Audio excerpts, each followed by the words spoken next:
tell us a bit about yourself and your role at Michelin and BF? Yeah, so my name is Jose Romero. I've been working with Michelin now for 10 years in South Africa. I'm the sales director for Truck and Bus South Africa. So I manage the retail market, OE market, also manage some export as well, Michelin and BFG. And how's tyre sales the last 12 months? How's it been going? Yeah, it's been good.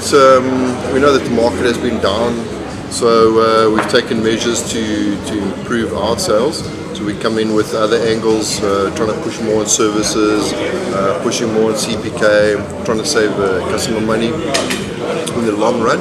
So although the market's been down, we're quite happy with where we are at. And you were chatting earlier about saving a customer 40% of their revenue just by proper servicing?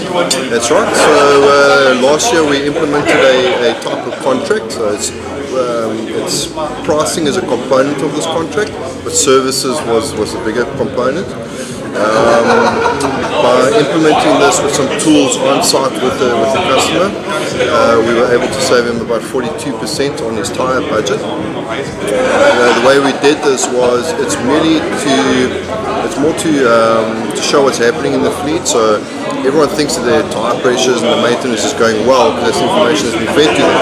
However, if you implement a digital tool that proves them otherwise, they realise okay, they need to up their game.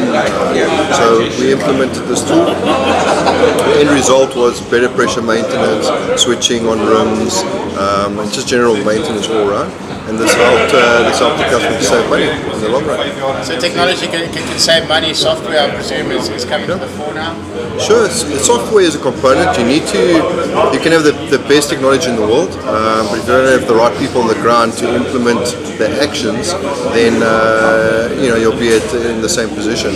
So we're trying to digitalize and bring tools to the market, but at the same time the customer has to action these requests. So the tool will tell you what's wrong. If you don't have people to correct it, you'll be in the same position. So. Level of skill in South Africa in terms of maintenance? Level of skill? Yeah, in terms of technicians, I mean people that actually action out on the ground. Yeah. Where we need to be. I think there's a lot of work that can be done there, a lot of training. It's one of the things that we provide our transporters is that we do train their staff if they have fitters on site to make sure they're fitting them correctly. You can put the best tyre in the world on you can't put onto a rusty rim, and not using the right bead loop, for example, and beating the poor bead with a 4-pound hammer doesn't really help either. So we provide that training as best as we can. But yes, it seems simple to fit a tyre, but there's more to it, and you do need skilled people, and we help with the training in that aspect. And best tyre in the world, you might not be wrong there. What are the keys to staying on top of the tree? You have to be innovative in your approach. You have to be sensitive to the customer's needs. So transporters are having a bit of a tough time at the moment. So I think they're trying their best to survive in the market and the economy that we are in today. We don't want them to spend more money, we want them to spend less money. That's what we are aiming at. And the way to do that is to give them a product that will give them the best mileage over the long run. We're not cheap today, but in 2-3 years time, when you look at your cost per kilometer and how many retreads you got out of a casing, for example, then we are cheaper and your tyre budget will improve. So we have to be sensitive to their costs and their needs.